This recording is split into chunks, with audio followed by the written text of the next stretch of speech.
About a week ago, I went to New York for Thanksgiving, and I booked United Business. But this time, it wasn't just business class.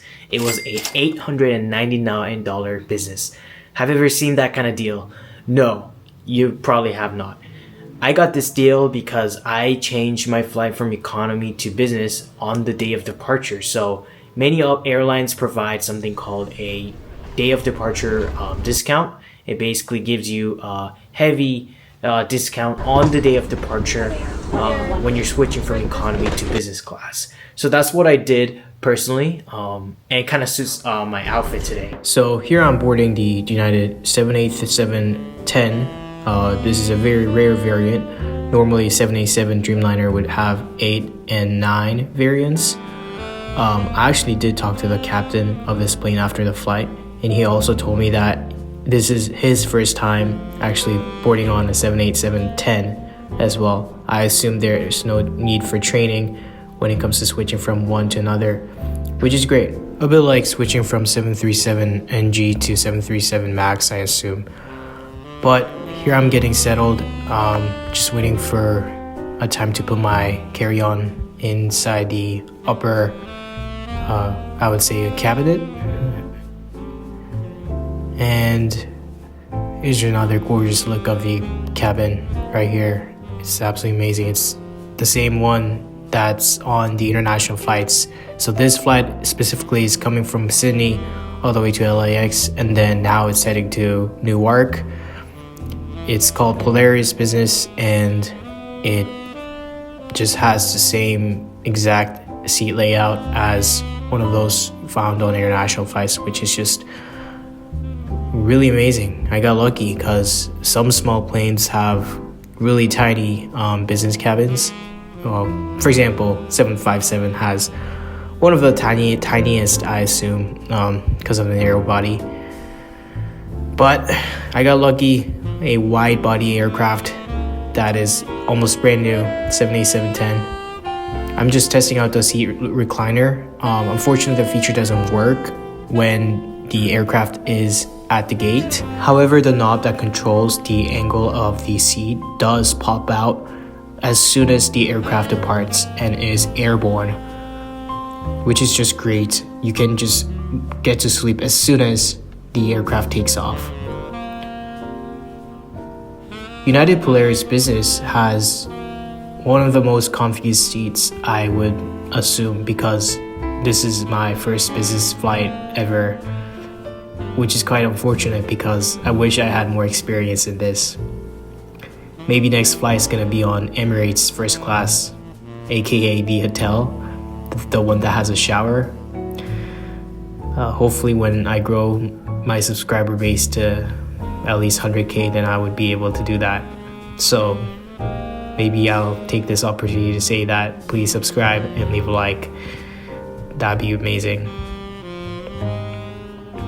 It's kind of stupid that I brought a GoPro on this plane. The flight attendants were all staring at me when they were giving me meals. It was kind of a hilarious moment. They weren't being recorded though. I turned them off when they were near me to respect their privacy. So, yep.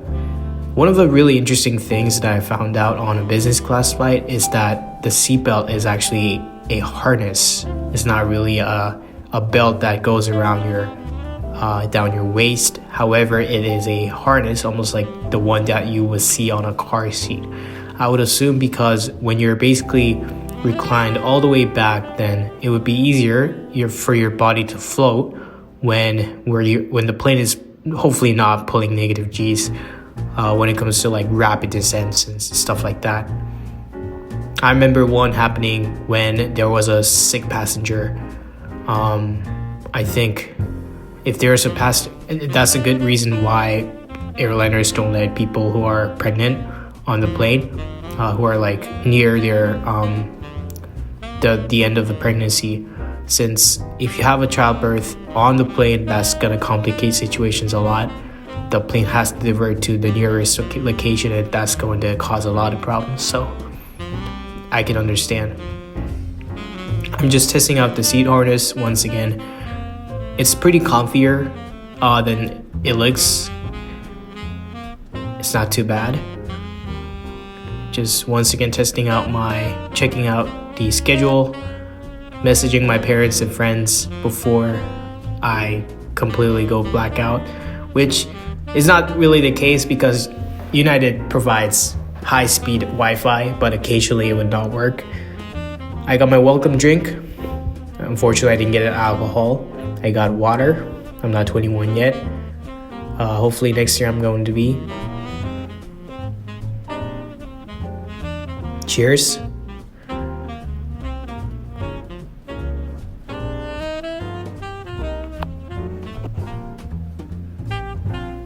And I'm just adjusting my seat. Once again, putting on my seat harness.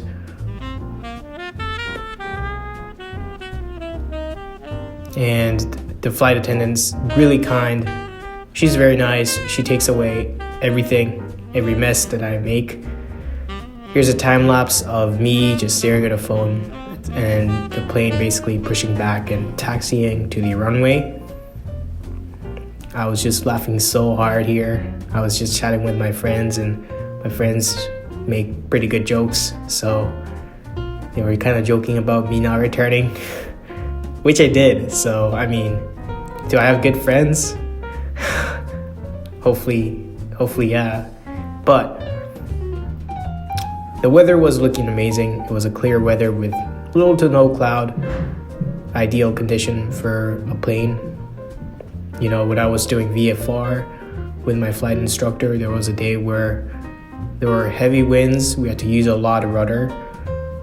That's something that you don't really see on a Microsoft Flight Sim, eh? You gotta use rudder.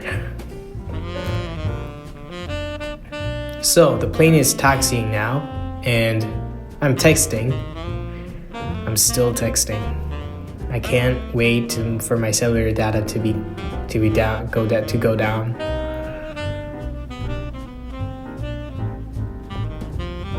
I'm still texting. Can you believe that?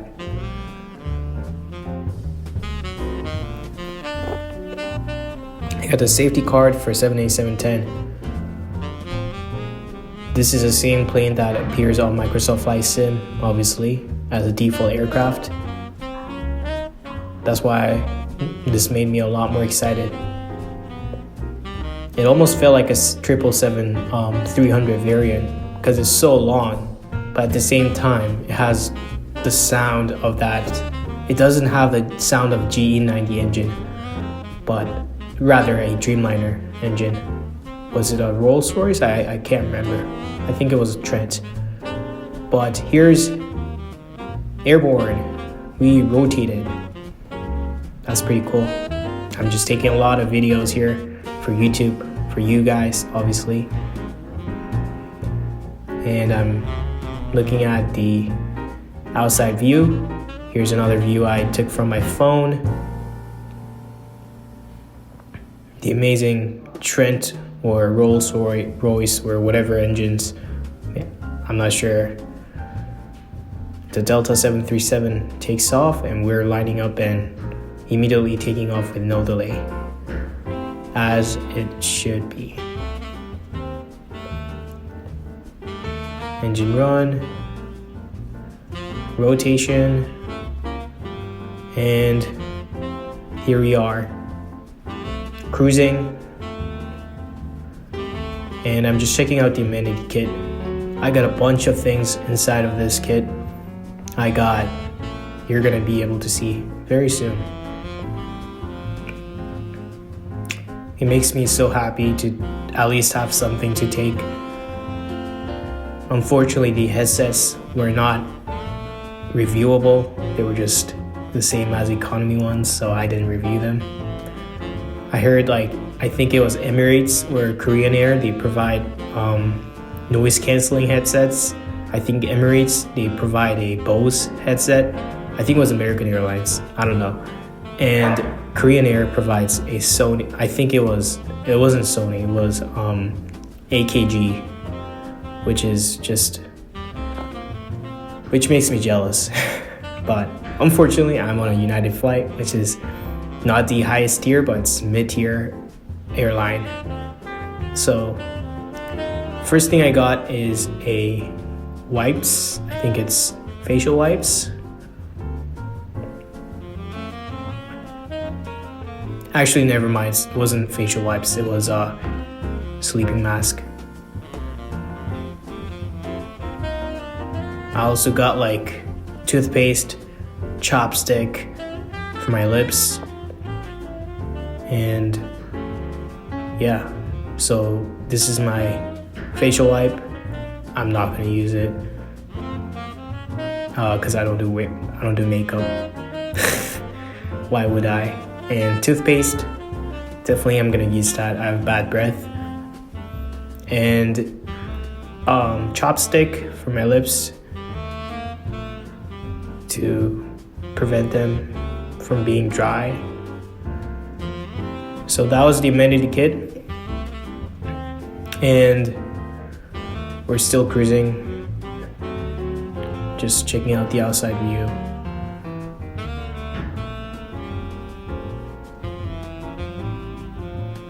Such a nice day with not much clouds, but also it's not like a completely blank sky. There's a little bit of clouds scattered.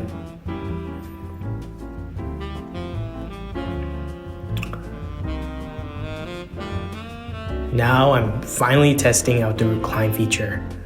Seat recline is really amazing. I've never been on one of these kind of seats before, but it actually reclines all the way back 180 degrees.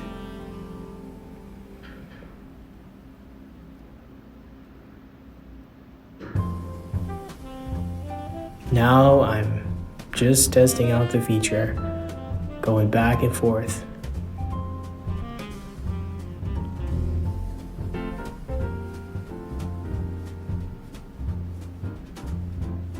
Got the blanket and extra pillow. Those pillows were actually the one that's used in hotels and stuff like that. It's actually super comfy. Not the one that you will see on an average economy flight, obviously. I got an extra pillow for my back support. Not gonna use it this time. The seatbelt wasn't too bad actually.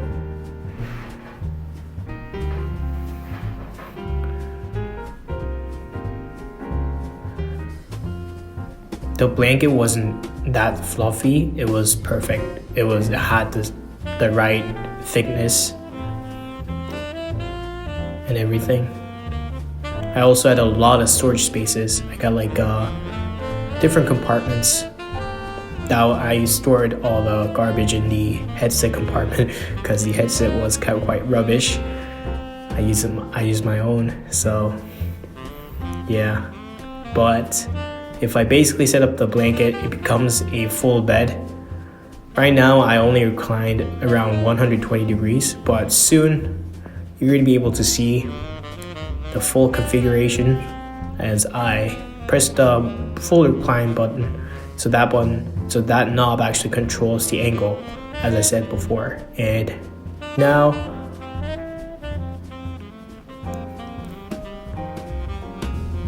I'm basically adjusting the angle to 180.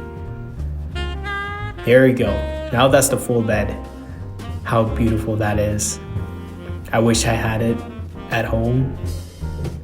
Like the exact same configuration. That'd be really amazing.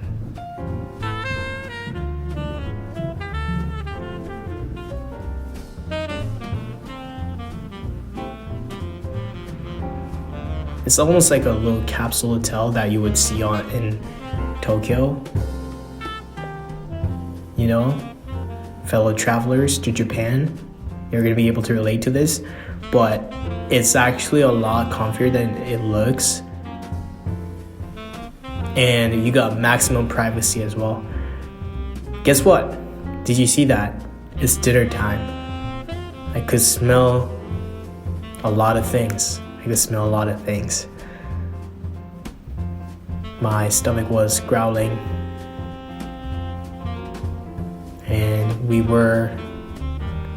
So this was actually a returning flight, my bad. So we were actually heading from New York to LAX.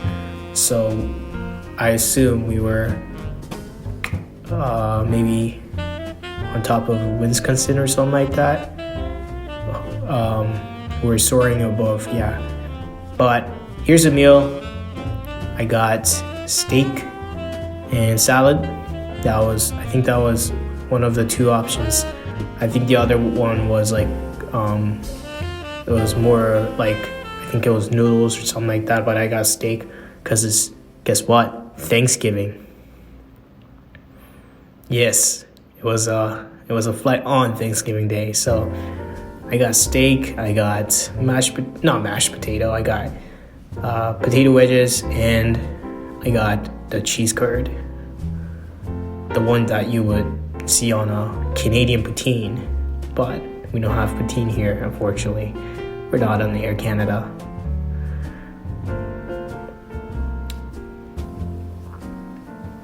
But overall, the presentation, it wasn't too bad.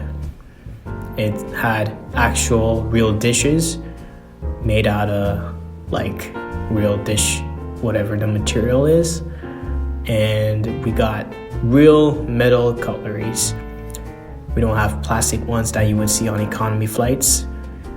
Did you know that the plastic cutleries though, they're actually reusable, but the reason why we don't reuse them is because of business reasons. No pun intended, but because all these companies that make utensils and cutleries, they want to maximize sales. So what they do is just advertise that the plastic cutleries are reusable. Another mistake I made after moving out for college is that I actually bought cutleries that look just like metal ones, but they're not actually metal. They're actually plastic, but they're actually painted so that they appear to be stainless steel, but they're not. So I actually made that crucial mistake. I had to return them. I got them from Amazon. That's why you should read the description before you buy anything. But the steak was actually pretty good. It wasn't medium rare. I'm not sure if I had an option to choose. I think I did, but the steak was not really medium rare. It was more like well done. I wouldn't expect a lot from a electric oven on board, but it was pretty good. I was pretty hungry at the time, and it was edible. That's all that matters. If it fills up my stomach, it's getting the job done. So that's all that matters. I tried the cheese curds. They were actually the favorite part of my meal. It was so good. It was like cream cheese with Canadian poutine cheese curds together, like jammed together. It was so amazing. I know there's a name for that cheese, but I forgot. Was it ricotta cheese? I'm not sure. But one thing that I also found pretty interesting is this pepper ball. It's actually like a grinder almost. You have to like shake it. The final meal I got was the dessert. The dessert was actually brownie, a chocolate cake. Something you would see in the Charlie's Chocolate Factory movie, but it was really sweet. It was like store-bought, which I kind of expected it. But thanks for watching, guys. I hope you guys have a great one, and I'll see you later, guys. Bye-bye.